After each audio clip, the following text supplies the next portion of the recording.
If you guys are ready, I'm ready. Mm-hmm. Cool. Yeah. What the hell was that? Oh, who said that? Brian, was that your cat? That was my ghost. Good thing there's no animals. Oh, Jesus. Did you hit record, Rob, before we start talking? Yeah, I did.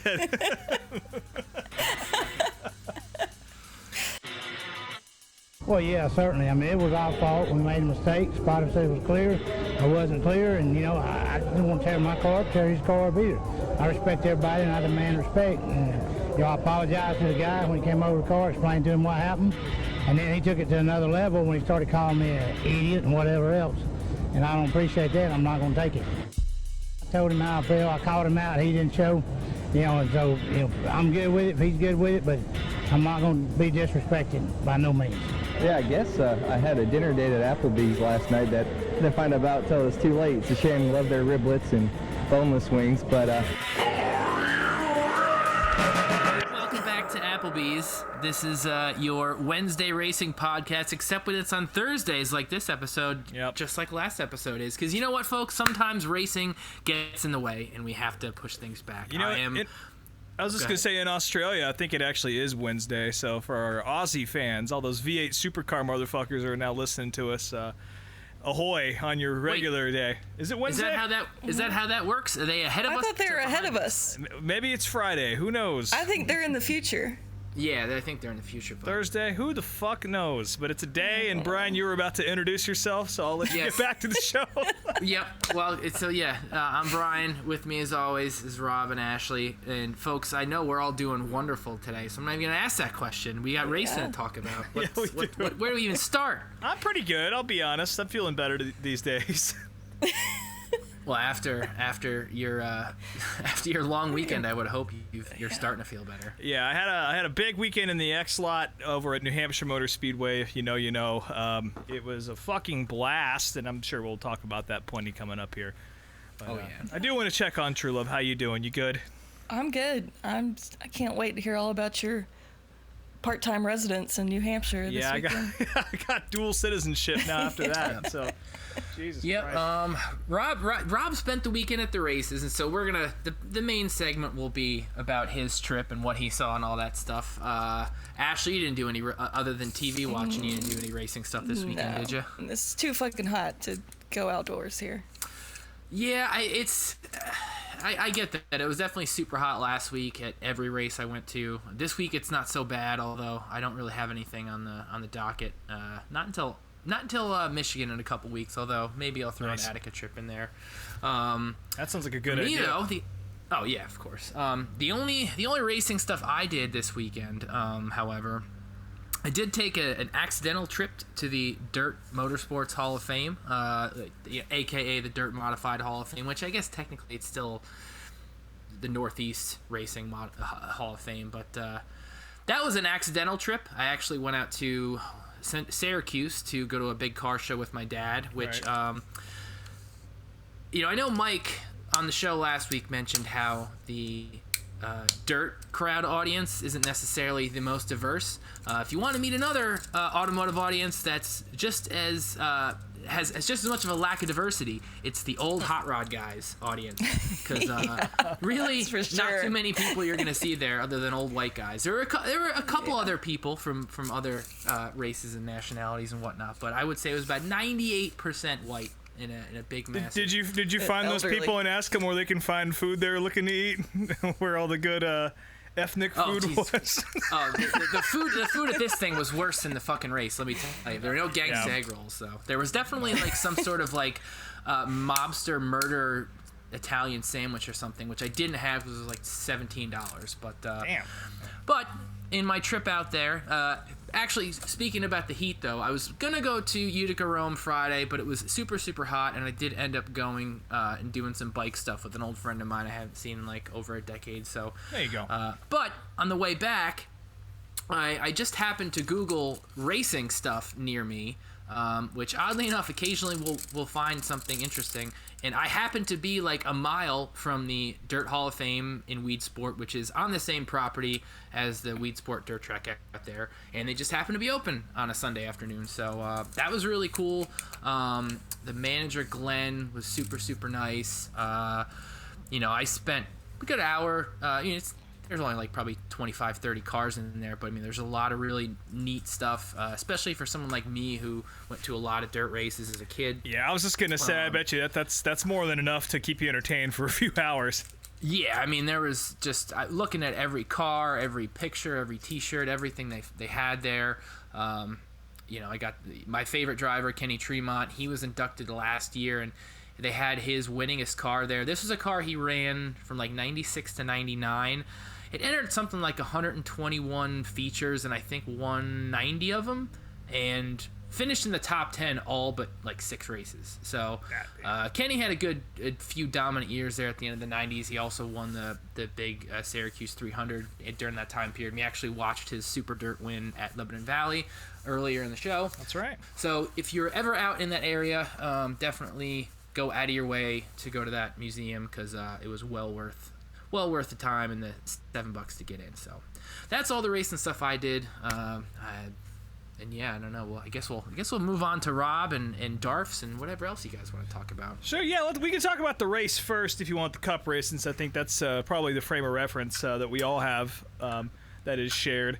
Did you guys watch the Xfinity race at all? Yeah. Really. I mean, I had it on. I mean. Yeah, me too. Did you guys watch the Cup race at all?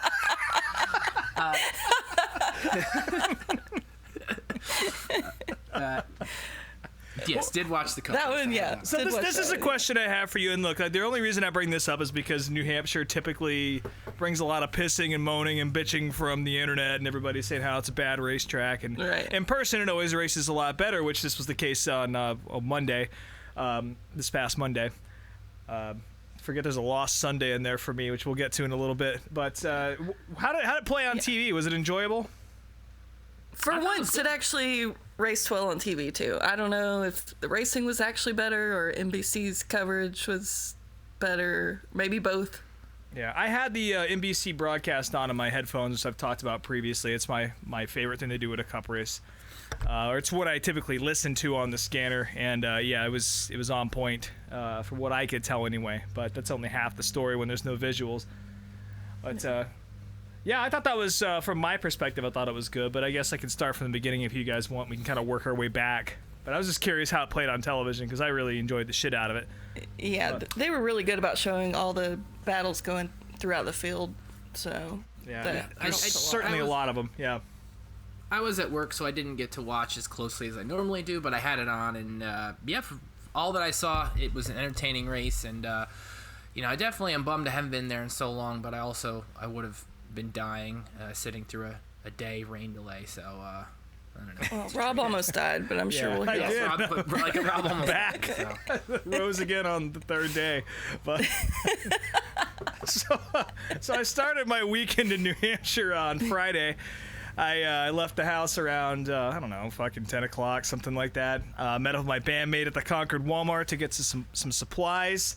I'd heard tell that they weren't allowing campers to stay there anymore. That doesn't seem to be the case, at least come race weekend, because there was a lot of people posted up there, and people had their shit up on blocks, so it's clear they had been there a little while. So maybe they're the reason why you're not supposed to camp there anymore, but I don't know. We met up there. I shaved a few hours of my life off waiting for a Subway sandwich, and got all situated and ready to go. You would have thought these motherfuckers had never been out in public before, both behind the counter and in the Walmart, but, I guess that's part of the course. Hand making the meatballs in the back or something? No, God, no. Hell no. It was just like probably how I felt on Monday or Tuesday, waking up trying to figure out how to start my car and then drive to work and talk to people again. Well, made it up to Loudon, met up with Ben, my bandmate, in these wild plains. He brought the family RV up, which was fucking dope. We made our way over to the X lot, got set up, had a couple beers, listened to some jams, what you do in the X lot, which of course is the party lot at Loudon. And camping was fucking wild this year as far as attendance is concerned. There's more campers than I've seen in many years.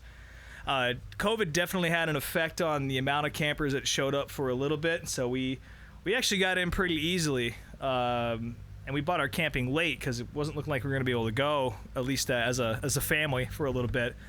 But Ben had some last-minute work changes and was able to finally actually get up there. And I think I bought my space for the RV on like Tuesday, I think, and there was only 4 RV-sized spaces left on the entire property, just to give you an idea. And there's like 5 or 6 giant lots, and usually that's not the case. So NASCAR, at least people who like to get drunk in fields, is alive and well up in New Hampshire, here in New England.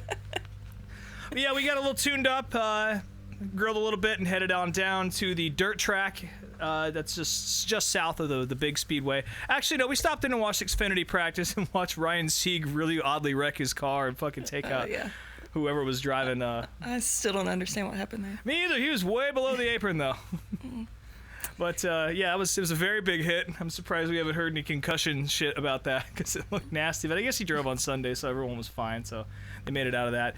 After we saw that ridiculous little deal, we walked over to the dirt track, which, again, New Hampshire and Vermont, for those of you who have not been paying attention to the news, have been absolutely pissed on by rain for the past, I don't know if they've even really had a summer yet, to be honest. It's just been cloudy and pouring rain, and Vermont is underwater. Of course, they moved the SRX race this week, which will be happening tonight if you're listening to this on the release day, back to Stafford because Thunder Road is inaccessible. The track isn't flooded, but you can't get there because the roads are washed out.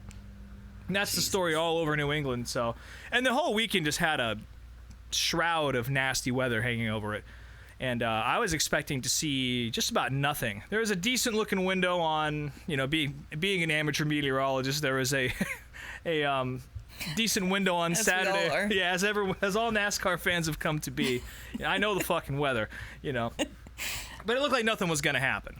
I'll be honest. And then Ben, when he was on, he was about 15 miles behind me on the highway, and he was sitting in a downpour, and I luckily missed that. And I was like, there's no fucking way we're going racing tonight. And as soon as we got the camper set up and started heading on down to the track, the sun just came out. Complete blue skies, absolutely beautiful. It's a little hot, but it was generally a perfect night to be outside drinking beer and enjoying shit. But the dirt track itself was just an absolute mud pit. And I've never seen a racetrack where the berm was literally like the River Nile. It was like a little ditch that had a good 2 foot of water in it.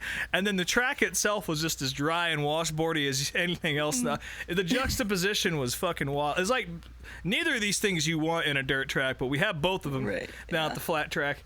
360s race. Chase Briscoe came out and stomped a mud hole in everybody. No pun intended, or whatever the fuck that would be. It's really crazy to see somebody like him who, Chase Briscoe's a cup driver now, and a very good dirt racer in general, and just a good race car driver across the board. And not to say that some of these guys out there racing 360s weren't. There were a couple guys who could hold their own pretty well out there, but to watch him cut through the field and handle a car in conditions as piss poor as that was really incredible. And he came from, I don't know, about 7th or 8th and just completely waxed people, pulling some crazy, splitting lanes and shit like that. Things you don't normally see. I don't think anyone expected to see in any of those cars that night. But, yeah, that was fun. But and the rest of the racing was pretty fun, but it was a lot of, just nonsense. And I don't know what they really could have done to make it better because it's, a dirt track they run, twice a year. And it's really meant for motorcycles. Yeah. So there was just ruts galore and, people jumping and shit. And at one point, they literally had to, redo the track in the middle of one of the features because the conditions were so bad. So you're standing there, and my buddy Chris Davis, who's in our fantasy league, he decided to come up sort of last minute. He was just going to come up for the Saturday shit because that was the forecast look of it. Once he found out things were running on Friday night, he decided to come up and drink some beers and hang with us. And I was like, you might just get to see a feature, buddy, because they're literally tearing the track up in the middle of this feature right now. And sure enough, it took about an hour, and he made it there in time to watch Chase Briscoe take a win. I forget who won the other features. But yeah, the Poison cover band got held off by a couple hours. I'm sure they were pretty annoyed sitting back there drinking their Mick Ultras or whatever the fuck they did. The singer definitely looked like that was Friday night, yeah. Okay. The singer definitely looked less like Bret Michaels and more like Vince Neil. Like, not now Vince Neil, but old school Vince Neil. It's like they hired the wrong guy, or this is who the regular guy called in and they got this. I don't know. But that shit sucked. I don't like Poison. That's a fucking terrible band. But everyone seemed to like it and have a good time. And, yeah, I hope they get their shit together at that track a little bit, because the dirt track is a really nice thing. I'll keep going for as long as it's there. But it's, you're not going to get any serious dirt racing happening there if conditions, continue to be like that. And again, there's not a whole lot they could have done, and I'm glad we got a show out of it rather than not. So I applaud them for at least trying, but yikes. Hey, real quick before we go on to the next part, I have some breaking news. Shane Van Gisbergen is going to be driving the 91 car at Indy. Oh, fuck. So Which two won't be breaking news. So, yeah, number 1 and number 2 in the supercars points, I believe, right? Yeah, won't be breaking news by the time you guys hear this, but I just figured we'd announce that. Yeah. Who broke it? Did you get a text? He did. Shane told you? Shane texted Well, it's on Twitter. So it's on Twitter, but Mike Shane posted slid into the DM. You been holding out on us, Hey, Brian. Hi, Brian. Give me a quick heads up, mate. I'm going to be in Indy if you're going to be there. Now I'm not, of course. I'm going to go fucking drive a dirt car instead, which sucks, but oh well. Oh. That was cool right there. A little reading of Brian's DMs there. Yep. From the Applebee's players. It's the spiciest one I have right now. But yeah, we after that, I don't really know what happened. We got drunk and walked back to the campground. We walked around the X lot, and of course, again, it's Talladega style debauchery. I didn't see any stripper poles this year. Couldn't find the Black Flag Party. Apparently, they were only like 2 rows over from us, but I never walked all the way to the end of the campground, so I missed it. But yeah, had a good time. See any stray dogs? No, there's no stray dogs. Looking for their owners? No. Oh, Okay. Hang on 1 second. My wife is calling me, of course. Hang on. Hello? Oh, I saw. I've been watching you. We're recording the show right now. No, it's okay. Bye.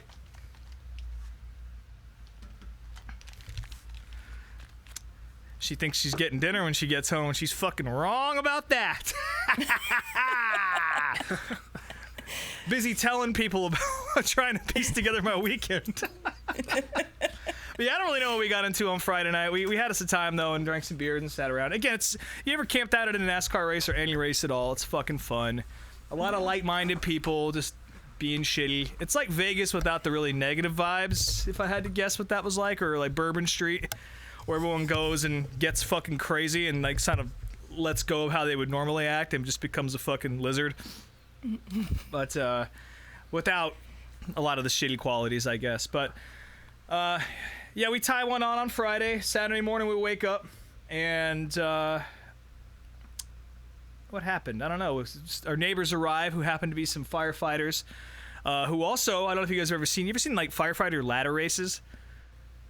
No. They have like this little cart with a ladder on top of it, and they like, it's like a combination of a drag race and like almost like a circus kind of deal. Like literally these guys like have this little like sprint car looking thing with a big ladder on it, and the light goes off and they haul ass towards this bridge, and then they flip the ladder up and a dude climbs up it as fast as he can.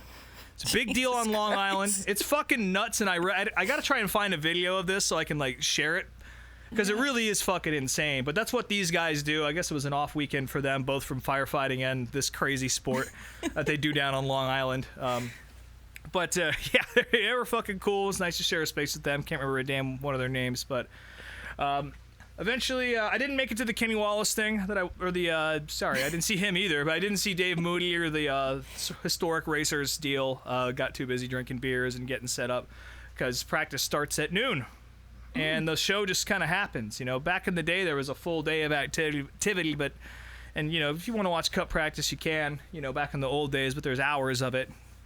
But now it starts right at noon, and the show just goes until it's over. It's very quick, so we kind of didn't even fuck with the fan zone at all. Just went straight in, watched Cup practice and qualifying from a nice little pavilion in Turn 4. Loudon has done a great job of reducing their grandstands and simultaneously very much improving the experience.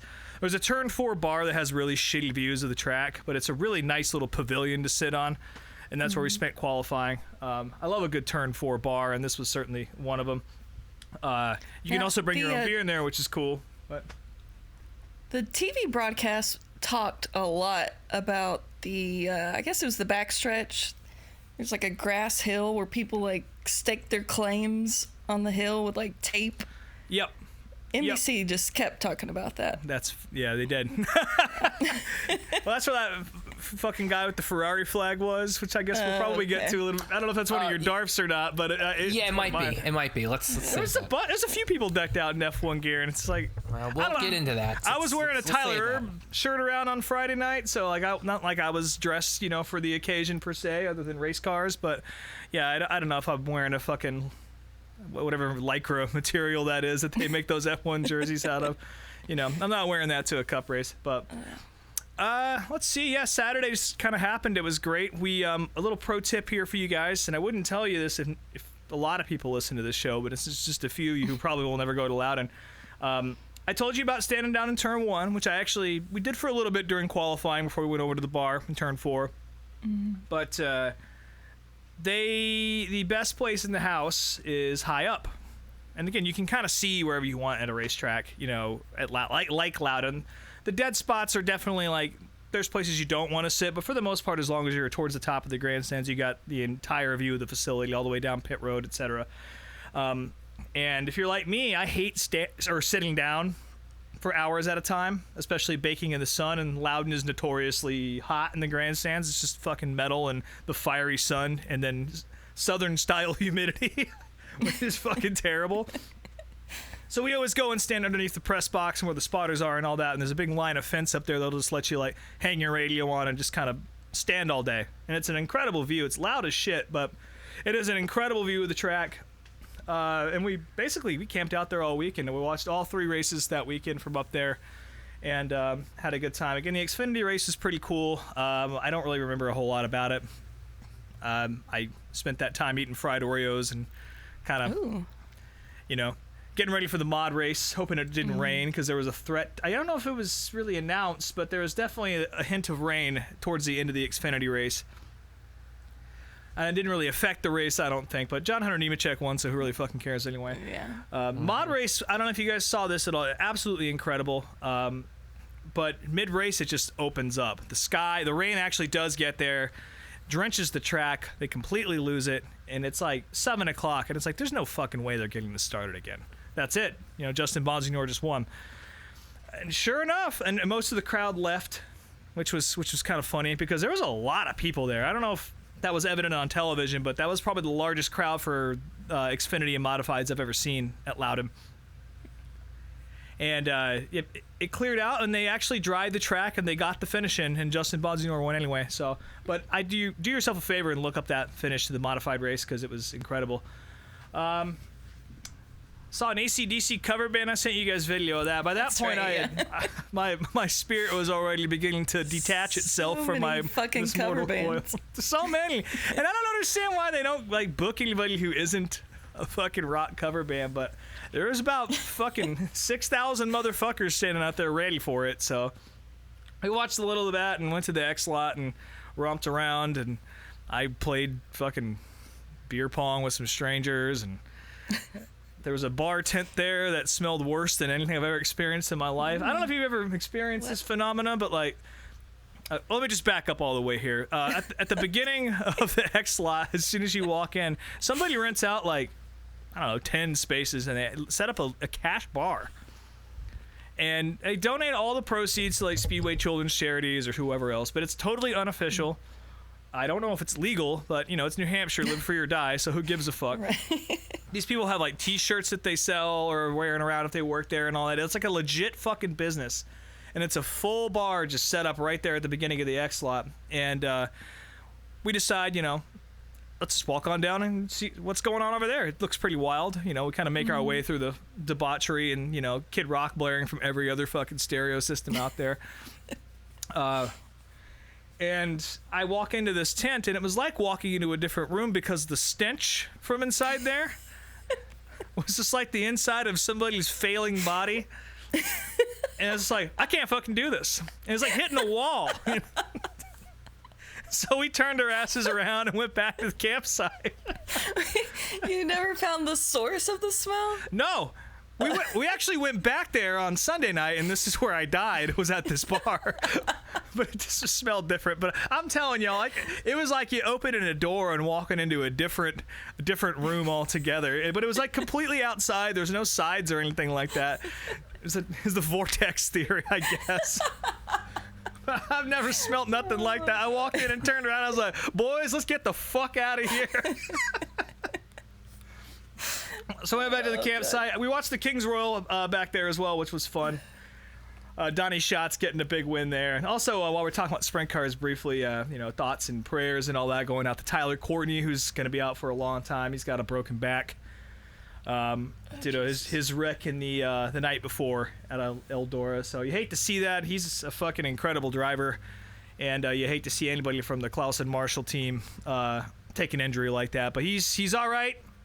Or as all right as he can be, and he'll be back in a car at some point. But buy a T-shirt from him or some shit. Get his money up. But yeah, watch the Kings Royal, or at least some of it.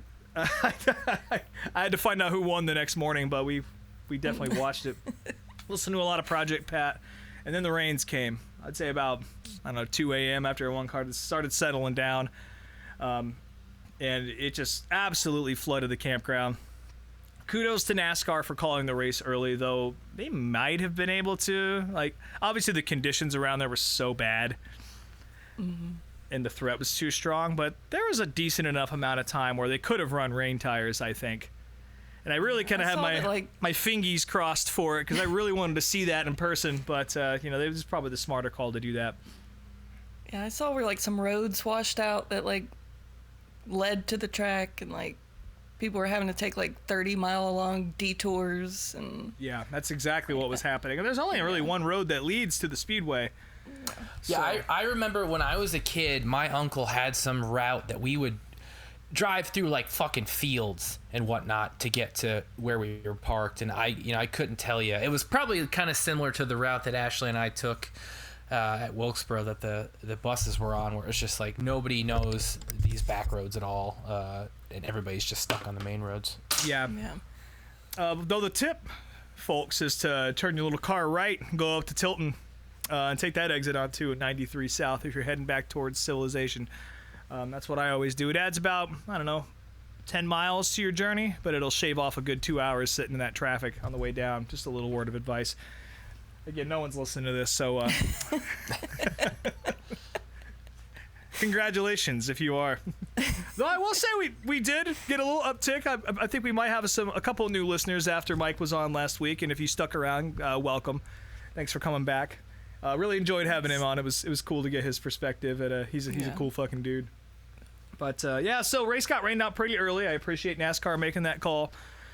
We all knew it was going to happen anyway. So we made our down to the little gypsy tents over by the gas station across the street. And I found, which I will probably have to post this, an Ernie Irvin statue, I think. A little handheld. Question mark? Yeah. Brian makes them, right? It's one of yours? I can't say I ever made those, although... Yeah.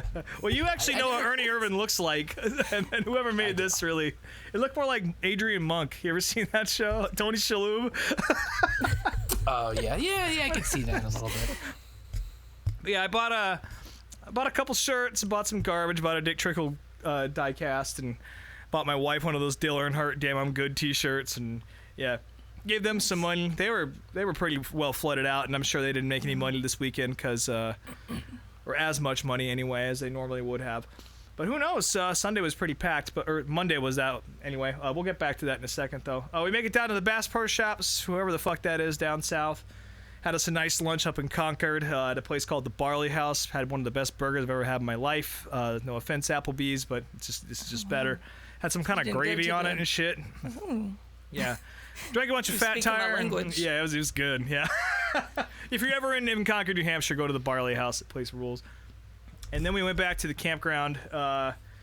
Nick, my other bandmate, he left us. He came up for Saturday and spent the night and all that, and he went back home, and Chris had already took off, so it was just me and Ben left over. We haven't really seen each other in a while. We're in a band and we're really tight, but we have our own lives. He lives in a different town from me, and we don't really get to hang out very often outside of the context of music or some other shit. So we decided to tie one on. So we went to the liquor store and we bought a lot of alcohol, and we used my car as a stereo for a little while and proceeded to just, tie one on. Decided to make it back down to the old stink pit, whatever that bar is. See how it was, see if it had cleared out, which it had. And Ben bought us a couple shots, and after my last shot, I felt my soul leave my body. And and it was one of those moments where it's like, I have a decision to make at this moment of whether or not I'm going to wake up in a mud pit out here in the middle of the X-Lot, or I'm going to swiftly get back to the camper and put myself to bed and forget about this. And I don't know what happened, to be honest with you. Ben tells me he just went back, and there's evidence that I opened a beer and tried to drink it. Maybe I did. Who knows? I couldn't tell you. I woke up on Monday after that, so... Was this before or after you did your Uncle Kenny impression that you sent us? Oh, the Uncle Kenny impersonation, which I guess we'll have to post that too in whatever slideshow we have, so you guys see what I'm talking about. That was about 2 hours before, because the sun hadn't been before the blackout. Before the blackout, yeah, the sun hadn't been down that long when nature took its course. And I don't know if you guys are like me, but my body is very sensitive to the calendar. For example, if I'm going out on the road and it's like, I'm going to be gone for 14 days. Mm-hmm. And my body's like, okay, we'll work overtime for 14 days. But if this goes past the 14 days, it's fucking over. That's it. Yeah. Good night. My brain had budgeted Friday, Saturday, and a couple beers on Sunday, and that was it. It was not planning on what I ended up doing to myself on Sunday night, which is God knows what. But, yeah, again, I don't know what happened, so I guess there's really no story. But I'm safe. I feel like a different person now. I feel like I left my spirit up there. And it made for a little bit of a tough Monday. No hangover, like a physical hangover, but definitely like the existential dread hangover. Of like, God, I got to go walk all the way over there right now. Just exhausted. It sucks turning 40, folks. I'm just going to say that. But it was a great time. I'll say that. The X-Lot, again, is always fun if you ever make it up to Loudon. Even if you're not camping, walk over there and see for yourself. I guess it's pretty box standard for most NASCAR tracks or big race tracks, and people who kind of camp there, they're all pretty diehard. But I got to say, not as many people as I thought left. Plenty of people, when it started raining, they, even before they made NASCAR made the announcement, they started pulling up their stakes and leaving. But not that many of them. A lot of people were really committed to there being a Monday race, which was kind of awesome. And to get to that, there was let me go ahead. Before we get into that, so did you guys listen to Dale's podcast today? No, I haven't listened to it yet. No. Okay, so he was on your side about he had a very interesting, fun rant I saw that, about how they should have ran Sunday. We have all this shit on the cars. Why don't we use it? We haul it to the track every week. It's very and so you weren't the only one that thought they should have been racing on Sunday. I feel like it was more of the outside threat of lightning. Yeah, and tornado warnings and stuff. So the track itself, they could have gotten away with it. And they should have, and they're going to have to at some point. But you're not bolting rain lights and windshield wipers on for, a damp track. Yeah. Or just for a damp track anyway. But I think that the weather was pretty fucked, I'll be honest. I thought we were going to have to stay at Bass Pro a lot longer than we did when we were down there because it was coming down. But did you buy any trinkets there? At Bass Pro? No, I didn't buy any trinkets at the Bass Pro. I'd already spent enough money up at the tents. And I did buy, speaking of Dale Jr., I bought a couple of those reeling and wheeling shirts that he made for his late model shit. They were selling those at the Junior Motorsports booth, and good shit. Solid purchase, yeah. Solid purchase, yeah. My wife and I have matching ones now. So, that's cute. Yeah, we can wear that to family functions. Really show our true colors off. But yeah, that was fun. But yeah, Monday, there were a shit ton of people there, and I can tell you that because my phone stopped working. So if you didn't hear from me on Monday, it was because you died. Well, that was a prevailing theory. No, I tried to text you guys and text the fantasy thread and other friends the entire time, and just could not get a text out. Even just straight up letters, you know, like photos I can understand, but like just sending a simple message to somebody, like, impossible. And from where we were standing at the top of the grandstands, and again, it's a skewed perspective of how many are actually there, but it was goddamn full. And I've seen Sundays there that looked about the same or worse. So, and I gotta say, I love the nice noon start time. It was cool to wake up and sort of, you know, wipe yourself down with wet ones and Just get straight to it. put your tie-dye t-shirt on and walk on over there. And one complaint I have to make, since we talk about food on this show, the concessions went up. The prices went up exponentially this year for some reason. And yeah, fuck that. Sorry, like $16 for a cheesesteak is insane. Oh Jesus, yeah, that's not good. And not even like a cool one. It was fine. Don't get me wrong. Like, but, and Nick, my bandmate, was complaining about. He went to get a burger and he's like, "I'll just take a burger and with no fries." And like, well, it'll be the same price with or without the fries. And he's just like, the fuck does that mean? He's like, I guess I'll take the fries. Yeah, take the fucking fries. Like $18. Jesus. So yeah, water's Right, like $5. maybe it's time to go back to making sandwiches, folks. Yeah, exactly. Yeah. Well, that's the thing. You can't bring your own shit in, so it's an SMI track, and they do keep that. They got to make their money somewhere, but they raised it at the right year because then there was a fuck ton of people there. The cup race, again, we stood in the same spot up top. It was really nice. I like sitting under shade at racetracks because, you know, when you party the way that we were, or at least the way I was, the sun is an added factor in how much you just, you know, pound yourself into a fine powder on the ground. Yeah. And to not ever feel completely saturated by the sun and just completely gross was really, really nice. And I recommend standing where I stood for that reason. But I really enjoyed that race a lot. The racing was really fucking intense from about 5th place back. Even for the lead, it was, even though Martin Truex Jr. just stomped everybody.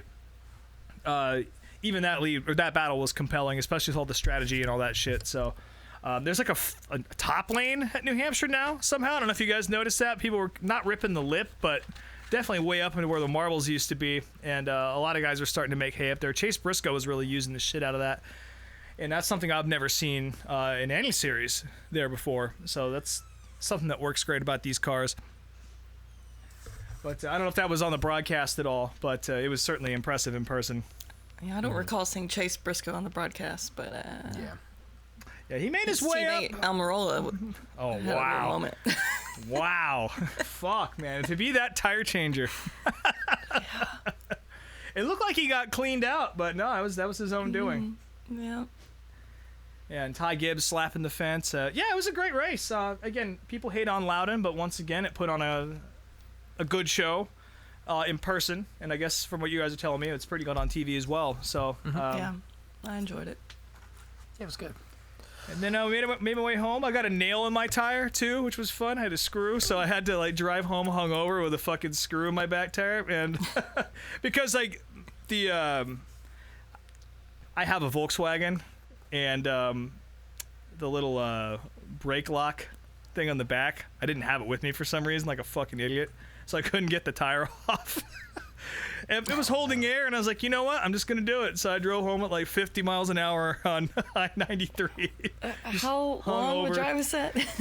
Well, with traffic, it was about, I don't know, 2.5 hours, 3 hours, something like that. So not too bad, but I made it home safely, got my tire fixed, and we're all good. I'm an idiot. If you have a Volkswagen, make sure you have that shit on you, because it comes in handy. But Jesus. But yeah, all in all, a great weekend in Loudon. Again, the rain, you hardly knew it happened other than all the mud, to be honest with you. The party was great. The racing was great. I can't wait to go back again next year. And for whatever reason, these new cars, once again, improving the show somewhere that you might not expect it to. Again, we talk a lot of shit about them at some places, but for whatever reason, Loudon put on as good of a race as it can with those types of cars. So I implore you to come on up and hang out in the X lot with me and put a leash on me or something. So I guess they were supposed to do some testing Monday and Tuesday too, but they canceled it because of rain. Yep, that's right. They're actually kicking all the campers out early for that reason.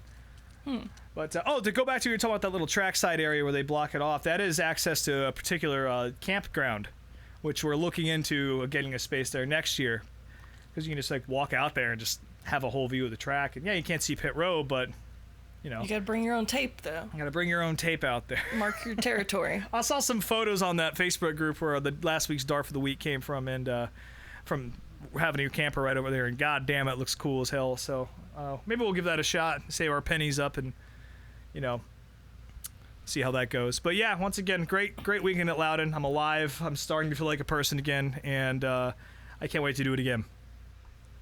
Cool. Nice.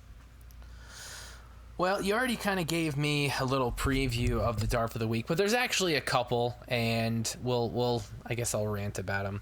Rob did mention the fan in New Hampshire that was not only wearing a Ferrari shirt, but he was waving a Ferrari flag. And meanwhile, in Toronto at the IndyCar race, there was some sort of influencer girl who thought she was at an F1 race. Why do these people look like they're 3D printed? Well, They're like PlayStation 2 graphics. They don't look like real people. No offense to them, but I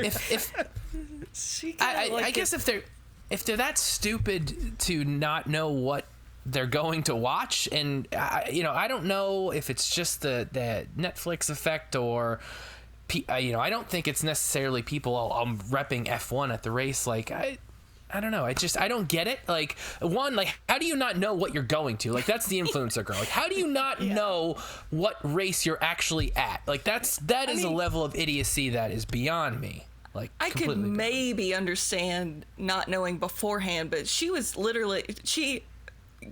eventually got to the race and still committed to the fact that she was in an F1 race. Yes. Like, scanning the tickets, looking at the signage. Yeah.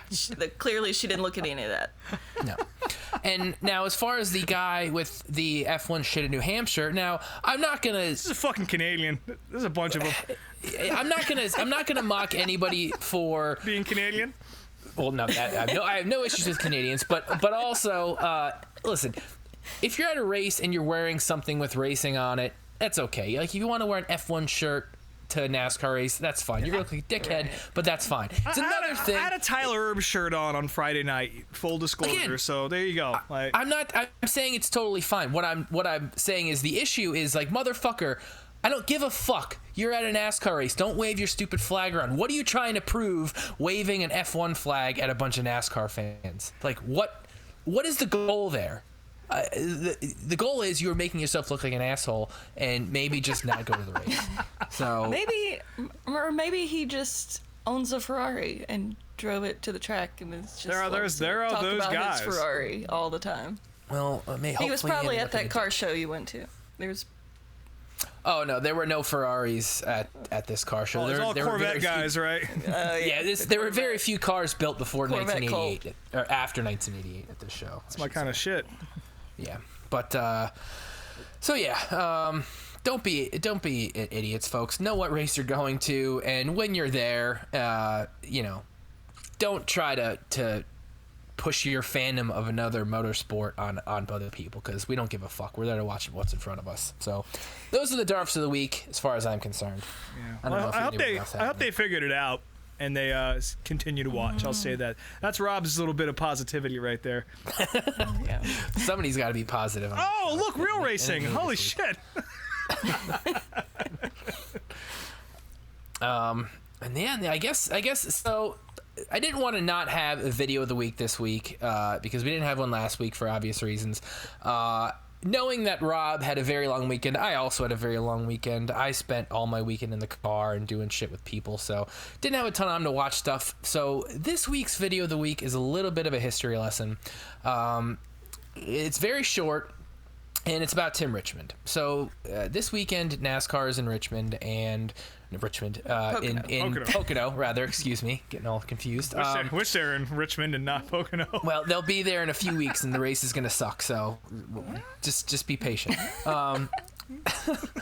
But anyways, so Tim Richmond had a very good record at Pocono, and this 10-minute clip is somewhat of highlights of his win in 1987. Now, to give you guys, again, the listener, a history lesson for those who don't really know about Tim or strap in the last few years of his career in life. Buckle up. Yeah, so Tim Richmond was one of the sport's really greatest stars of the 80s.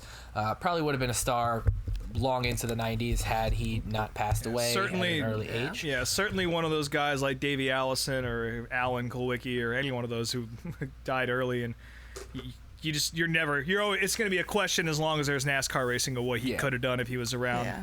The thing that Tim brought to the table as opposed to those other guys though is personality. And Tim, I would say he is up there in the Mount Rushmore of like NASCAR personalities, as far as guys that were just bigger than life off the track and really brought something more than just driving ability, which he absolutely brought to the table.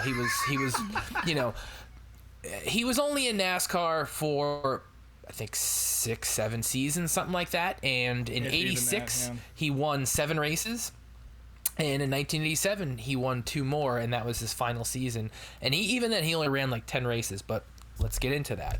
So, in 1986, he finished, I think, second or third in the points, something like that, after 7 wins. And during the off-season, he was diagnosed with AIDS. If you don't know that story, I'm also going to be posting the ESPN 30 for 30 documentary on Tim, which really tells Tim's entire story that we're not going to fully get into here on the show. And that was put out at a time when NASCAR wasn't willing to talk about him like at all. Well, they're still not, and we'll get to that. One of the reasons why I'm bringing this up is because it's once again the time of year that NASCAR is talking about the Hall of Fame inductions, and once again Tim Richmond is not on the ballot, and it is an absolute travesty that Tim is not on the ballot, because even though he was only around for that short amount of time, much like Davey, much like Alan, he really did a lot in those few years, and the fact that he isn't in that conversation, to me, the only reason why is because of all the controversy around his last few years. I don't even know if he's ever been nominated. Yeah, I don't think so either. In saying that, even to this day, when it comes to his win percentage at road courses, he is the second best. Well, I guess technically third now if you want to include SVG, but. Yeah, because Chase Elliott has the best winning percentage for his career road courses, and Tim is number 2. So at least as far as more than one race. But anyways, so they ended in 1986 after coming in third in the points, winning 7 races, having a really career year. During the offseason, he was diagnosed with AIDS. And this was something that was kept quiet to the public. Really, nobody knew about it until after he passed away. What happened though it was the mid-'80s, remember, folks? Yes, so. this is 1980s. They told everyone it was double pneumonia, which it kind of was, I guess. Yeah. But the reason why he couldn't shake that was because of his other ailments, and this was again kept very quiet. Although in saying that, rumors did persist, and Tim didn't race for the first half of the season. Prior to this start at Pocono, he actually did run the Winston the week or two before, and which is where the infamous poster came from. That's right. Yes, the infamous Winston penis poster with Tim letting it all hang out behind the bonnet. You can see the thing that got him into this mess. Yeah, that is also true. Yeah. I gotta hang it on the wall right behind me. Yeah, it's the centerpiece of my living room. I'm looking at it right now. Speaking of that poster, I think I bring this show up like every other episode, but there's a really great Dinner with Racers episode about that poster. Yes, that's absolutely. Definitely worth a listen. So if you want more insight on that whole thing, check out the Dinner with Racers podcast. They go really deep in that. So here we are. It's 1987, and Tim is finally ready to start racing again. And after taking 6 months off, he comes back at Pocono, a track that he actually won both the races in the year prior, 1986. Pocono, for those who, you're listening to this podcast, you probably know what Pocono is, but it's really one of the more dangerous tracks on the circuit, even up to this day. Yeah. when almost half of your 2.5 mile track is a straightaway, with that a can wall lead at to the some end shit of it. happening. Yeah. So that's where numerous drivers lost their lives. Bobby Allison ended his career there. Kurt Busch too. Yeah. Kurt Busch ended his career there, at least as of now. It's usually hot. This was in the middle of July. It's a long race. And this is what Tim decided to come back. And long story short, he ends up winning the race. Yep. But this 10-minute clip, so the actual race itself, I do not believe was broadcast live. In doing my research, if you look on YouTube, the only full-length actual broadcasts you're going to find are satellite feeds with the MRN broadcast spliced over top of it. This race was actually shot by a company called, let me look it up here because I actually did screenshot it, Special Events TV Network. Apparently they did a lot of the tape delayed races in the 80s and sold tapes of these races. So it's an interesting broadcast group that you've got. I did notice it was MRN doing the talking, so that's interesting. Yeah, well, that's because of there seemingly does not seem to be the broadcast out there. Like if you look on YouTube, there's like an hour edit of some of the footage, like a lot of the pre-race stuff, but a full length video of the whole race, at least with the original audio over top of it, doesn't seem to exist. Right. So the this clips in this video, I was like, is this someone's like home recording? It's a little weird, I'll say that, but basically the reason why I wanted to highlight this video is because of the feat that Tim performed that day. I mean, coming off, knowing what he was going through at the time, he's got this secret that he can't tell anybody. His body is beginning to shut down. You've even listened to the interviews that you can even hear him cough a couple times, that's a thing that in the ESPN documentary they pick up on. All of his interviews after he got sick, you could hear him cough in all of them.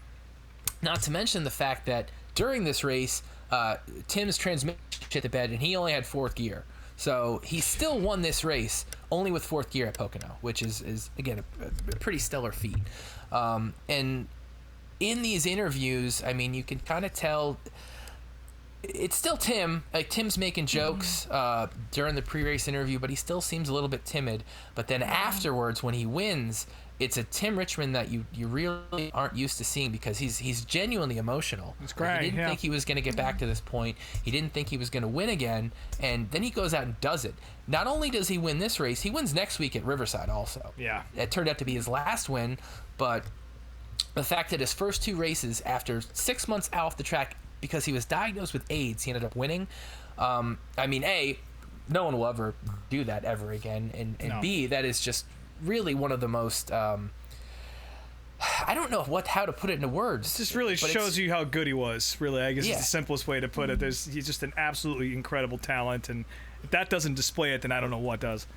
Yeah, I mean he's again one of the most like tragic. A tinge of sadness, like watching even like the pre-race interview and the like winning interview, like you could just, I don't know. Yeah, and especially also knowing. Sorry, go ahead. I'm sure in the back of his mind that he knows that this is all going to shit the bed eventually. Knowing the diagnosis he already had, he's like, Well, the drug allegations are about to start, and he's about to go to war with NASCAR. And again, Brian's going to post we're going to post a link to that other documentary where you can kind of get an idea what happened there. But God, I hadn't put it into that context, but really that is what he's about to face down, and that must have been a crazy feeling to know that not only are you probably going to lose your life over this, but also they're going to take your livelihood away from you while you're going. So yeah, and he was in the prime of his career. I mean, let's be honest. Like who knows how many championships and races he would have won. I mean, people can use the excuse of maybe he didn't win he didn't win the 500, he didn't win a bunch of the crown jewel races, and maybe that's why he's not in. Which that's bullshit, because there's plenty of guys that are in the Hall of Fame now that in the time that he had with us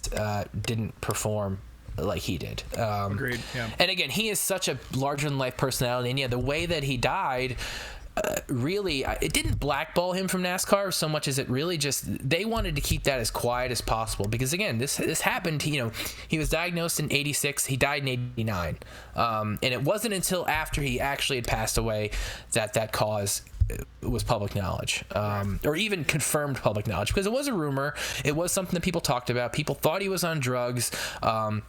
Again, NASCAR did a bunch of drug testing, and the test results were that he was just on an excessive amount of over-the-counter drugs. But the kicker was he would not give NASCAR his medical records, and for obvious reasons. And that's what actually kept him out of the car. So, a little bit of a dark way to end the show, but I think it's important that Tim's memory and legacy is kept alive, because so many drivers died in tragic ways, and Tim's cause of death was just as tragic, but again, because of what it was and the time period it happened, I think a lot of Tim's legacy gets forgotten by people, and it really has to be, you got to be reminded, and I'm happy to do it. Well, also by the hand of NASCAR, so. Yeah, that too. Although they're starting to acknowledge him a little bit more now, but put him in the Hall of Fame. It really gets overshadowed a lot by, why he died. That's also true. But it's like, no offense, I love Neil Bonnet just as much as the next guy, but should he be in over Tim? I don't know. I think if you're looking at stats and again, how big of a superstar Tim was in the short period of time. Again, for those who don't know, Days of Thunder is part of it. Again, is based on Tim and Harry Hogg. It's an amalgamation of Hendrick related stories. It's about him. It's there's a couple parts where it's about him, but it ain't all about him. That's for sure.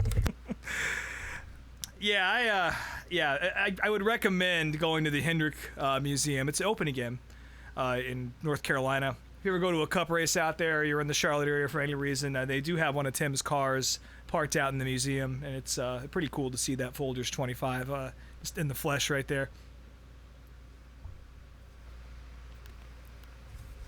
We got you guys? Yeah, I unplugged my mic. I had to kick back in. Okay. For some reason, Brian is really loud and Rob is really quiet in my headphones. It's because I'm whispering. Oh, okay. You're tired.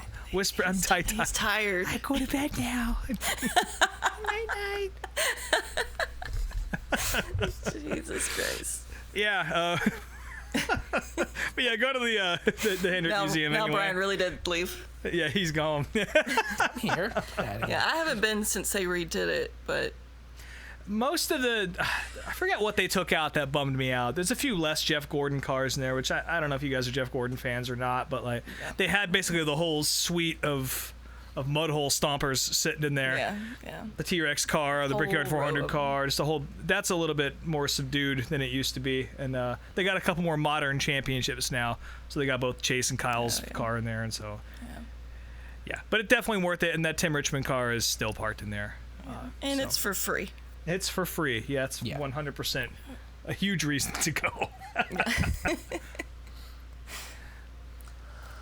Well, I think that does it for this week's trip to Applebee's. I guess NASCAR is they're in Pocono this weekend. What else is going on racing-wise? Well, World Outlaws are at BAPS right now, but this show is going to be out after that happens. But if you're watching from, not the future, but the past, or listening to us, whatever this is, I'm still very hungover. So tune into Dirt Vision. Actually, no, it's a weather delay. Maybe it will be tonight. And so if this gets rained out like I think it's going to, World of Outlaws are at BAPS. That'll be fun.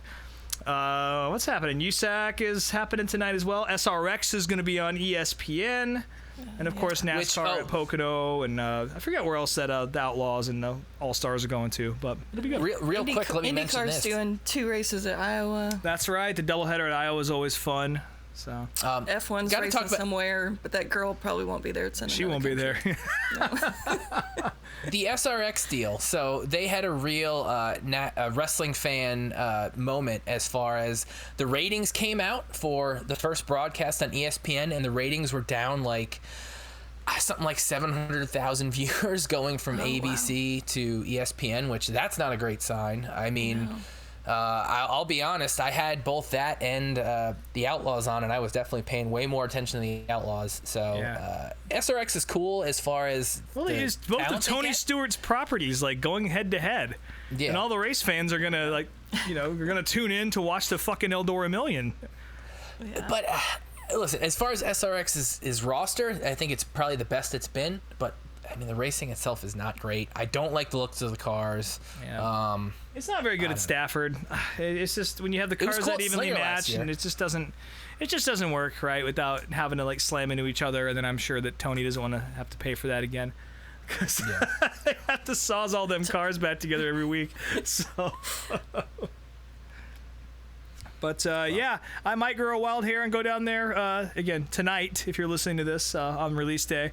It's only about 40 minutes from my house, but probably not. And if you do go, tell me how it goes. Cool. Well, that is our trip to Applebee's. As always, you can find us at Meet Me at Applebee's on Instagram and Meet Me at DeBees on Twitter. Speedway screens on all the things and speedwaytsj.etsy.com. Yep. Still Snake Mountain _ True Love. Can't even get the whole fucking thing out. Can't even get the words. I think I'm going to change it soon, so whatever. Oh, we're going to let the fans vote on it? Maybe. I'm just going to put my regular ass name. I was Rob Moats _ unofficial before this week, and now I'm a ghost. I don't really have any racetrack plans coming up. I feel like I spent all my goodwill with family, friends, and wife on this last weekend and going to Eldora, so I'll probably be housebound for a few weekends, but I don't know, maybe I'll go to Stafford at some point. You guys got anything coming up? I'll be in Michigan. That's the only definite plan I have. When is that? August? Yeah, it's August 6th. Yeah. Fuck yeah, buddy. Yep. That's it. I'll probably go to something else between now and then, I'm sure. We'll see. I don't know. I haven't thought that far in advance. Still working on the new handle for the internet. Once we get that sorted out, we can crack the calendar open and see what's going to happen. Yeah. I got a birthday coming up. Oh. Spent my whole life having Pocono be my fucking birthday weekend race, and it's couldn't be further away from me, so I've had a grudge against Pocono my whole life. I went to both races in '95, and I really have no desire to go back, to be honest. Yeah, I've heard that you can't see shit there. No, so. You can't. It's again the whole fucking mile and a half front stretch. It's the only place where there's grandstands and all the cool stuff happens on the back part of the track. So yeah, it's not worth going to as a fan as far as I'm concerned, but it's not bad on TV. I'll say that.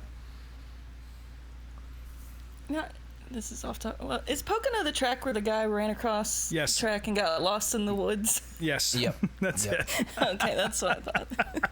Google that, folks. He was trying to see some shit on the backstretch. He's trying to get back home in time for his birthday. Yeah, of all the places to run across the track, that might be the dumbest. Mm-hmm. Bless his heart. That's all right, folks. All right, folks. Thanks for joining us at Applebee's. We'll talk to you next week. See you in heaven. Fuck.